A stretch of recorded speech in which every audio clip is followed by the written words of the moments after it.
Imagine being told you have 2 years to live. Imagine watching your own body betray you, muscle by muscle, word by word, breath by breath. Imagine being unable to move, unable to speak, unable to feed yourself. Now imagine that same man writing the most famous science book in history. Imagine him flying in zero gravity. Imagine him guest starring on The Simpsons and Star Trek. Imagine him tweeting from a machine that reads his cheek movements. Imagine him saying with a voice that was never really his, "However difficult life may seem, there is always something you can do and succeed at."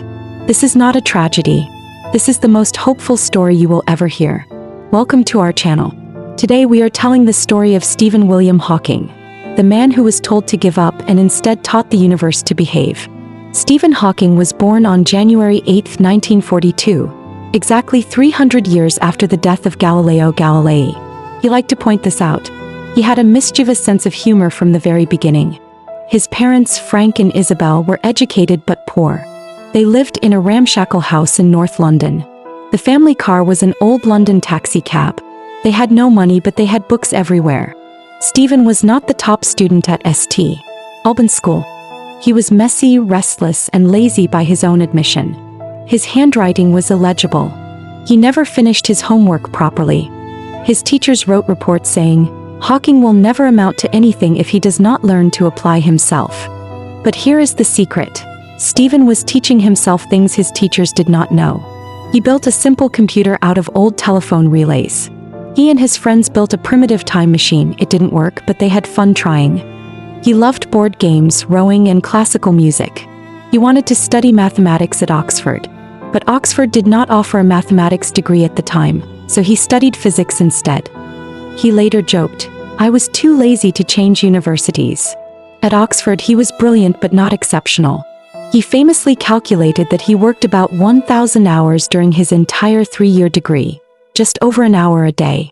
When asked how he managed to get a first-class honors degree with so little work, he said, "I did the questions that interested me. I ignored the rest." He was happy. He was healthy. He was utterly ordinary. And then, in his 3rd year, he noticed something strange. He kept tripping. His hands felt clumsy. One day he fell down a flight of stairs for no reason. Another day he could not tie his shoelaces. He ignored it. He was 21. Young men do not get sick. In 1963, Stephen returned home for Christmas. He went ice skating with a friend. He fell. He could not get up without help. His father took him to a doctor, then a specialist, then a series of brutal tests. They took muscle biopsies. They ran electrical shocks through his legs. They made him lie still while needles pierced his arms. The diagnosis came on his 21st birthday. Amyotrophic lateral sclerosis. BUS. Motor neuron disease. The doctor told him, "The nerve cells in your spine are dying. Your muscles will slowly paralyze. Your speech will go. Your breathing will fail. There is no cure. There is no treatment. You have approximately 2 years to live." Stephen walked out of the hospital. He did not cry. He went home and got very, very drunk. He later wrote, "I felt it was very unfair. Why should this happen to me? I was angry at God, even though I didn't believe in God." He fell into a dark hole. He stopped his PhD work. He listened to Wagner's Götterdämmerung, The Twilight of the Gods, over and over. He had a dream that he was going to be executed. In the dream, he realized he could choose to die, or do something meaningful with the time he had left. Then he met a woman. Jane Wilde was a friend of Stephen's sister. They met at a New Year's Eve party in 1963. Jane studied languages. She loved poetry and medieval literature. She knew nothing about physics. Stephen could barely hold a cup of tea. His speech was already slurring. He could not hide his illness. Jane saw him anyway. She later wrote, "I fell in love with his eyes. They were the most alive eyes I had ever seen." Stephen told Jane about his diagnosis. He told her the doctors gave him 2 years. He told her he had no money, no future, and no guarantee of anything. Jane said, "I don't care. I want to be with you." They married on July 14, 1965. Stephen wore a new suit. Jane wore a white dress. He was already walking with a cane. She held his arm. Something changed in Stephen after the wedding. He stopped listening to Wagner. He went back to his PhD. He told a friend, "I am going to finish my thesis." and then I am going to find something that lasts longer than my body. He found it. In the 1960s, black holes were a mathematical curiosity. Most physicists didn't think they actually existed. Stephen Hawking, now using crutches, began to study them with a colleague named Roger Penrose. They proved that if Einstein's theory of general relativity is correct, the universe must have begun with a singularity, an infinitely dense point, exactly what we now call the Big Bang. That was Stephen's PhD thesis. His examiners called it brilliant. But Stephen wanted more. In 1971, he proposed a new theory. Black holes are not empty voids. They have a boundary called the event horizon, a point of no return. Then came the bombshell. In 1974, Stephen combined two things that were never supposed to meet: Einstein's gravity and quantum mechanics. He calculated that black holes are not completely black. They leak energy. They glow. Over billions of years, they slowly evaporate and disappear. He called this Hawking radiation. He was 32 years old. He could no longer walk. His hands were becoming useless. But his mind had just rewritten physics. He later joked, "Black holes ain't as black as they are painted." The discovery made him a legend.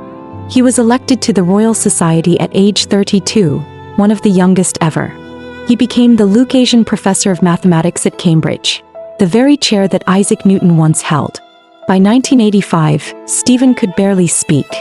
Only those who knew him well could understand his slurred, whispered words. He would say something and Jane or a student would repeat it. Then on a trip to Geneva, he caught pneumonia. He collapsed. He was rushed to the hospital. Doctors performed an emergency tracheotomy, cutting a hole in his windpipe to help him breathe. The surgery saved his life, but it destroyed his voice forever. Stephen could no longer make any sound at all. He could only mouth words silently. For weeks he could not communicate. He lay in his hospital bed, his eyes burning with frustration, unable to say, "I need water," or "I love you." A computer engineer named Walt Wolters heard about Stephen's situation. He sent him a program called Equalizer. It allowed Stephen to select words from a screen by pressing a switch with his hand. Then a speech synthesizer, a flat, robotic, American accented voice, spoke the words. At first, Stephen hated the voice. He called it mechanical and cold. But then he realized something. This voice will never get tired. This voice will never slur. This voice will never be silent. He kept it. That flat, synthesized, slightly dated voice became the most recognizable voice in science. He once joked, "The voice sounds a bit like a Dalek, but I keep it because nobody has offered me a better one." By the mid-1980s, Stephen Hawking was famous among physicists, but the world did not know him. That changed in 1988. He wrote a book about the universe. No equations, just stories. He wanted his children to understand where the stars came from. He wanted Jane to understand why he worked so late. He wanted ordinary people to know that they could understand the cosmos. He called it a brief history of time. His publisher said, "Stephen, nobody will buy this. It's too hard. It's too short. It has no pictures." Stephen said, "Publish it anyway." It stayed on the Sunday Times bestseller list for 237 weeks. It sold over 25 million copies. It was translated into 35 languages. It remains one of the most read science books in human history. Suddenly, Stephen Hawking was a global icon. He appeared on Star Trek, The Next Generation, playing poker with Isaac Newton and Albert Einstein. He was animated on The Simpsons. He guest starred on The Big Bang Theory. He did all of this from a wheelchair, unable to move his hands, controlling his computer with a single cheek muscle. The world fell in love with him, not because he was pitiful but because he was joyful. He said, "I try to lead as normal a life as possible. I go to work every day. I travel. I give lectures. I have 3 wonderful children. My disability has not stopped me from doing anything I really wanted to do." In 2007, at age 65, Stephen Hawking was completely paralyzed. He could not move his arms or legs. He breathed through a ventilator. He spoke through a machine. He asked a friend, "Can you get me on a zero-gravity flight?" His friend laughed. "Stephen, you are on a ventilator. You have a feeding tube. You have no muscle control." Stephen said, "I didn't ask if it was easy. I asked if it was possible." They modified a plane. They brought a team of doctors.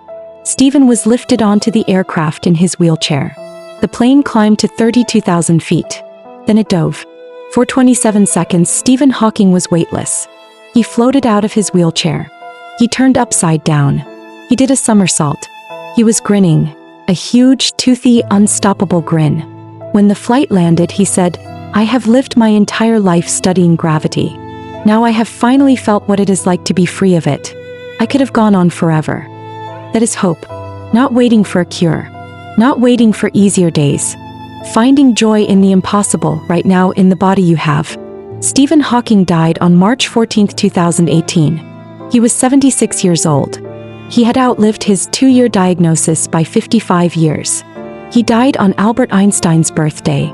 He died on the very day that physicists celebrate Pi Day 3.14. He was born on Galileo's death day. The universe has a sense of humor, and Stephen would have loved that.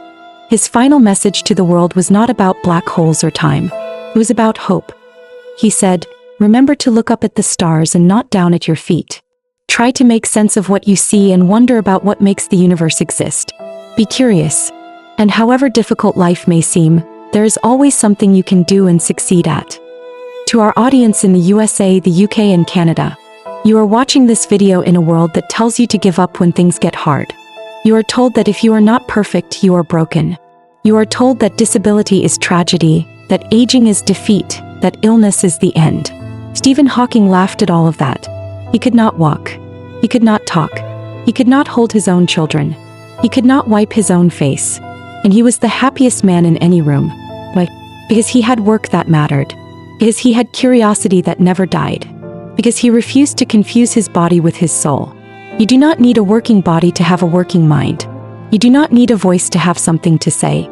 You do not need 2 years to change the world. You need one thing, a reason to keep asking why. The Stephen Hawking story made you feel that flutter in your chest, the one that says, "I can still do something." Hit that like button. Not for us. For the man in the wheelchair who never stopped floating. Subscribe for more stories of impossible hope. And in the comments below, what is one thing you will refuse to give up on no matter your limitations? Thank you for watching. Look up at the stars. Fade to black. The synthesized voice, soft and steady. It would not be much of a universe if it wasn't home to the people you love.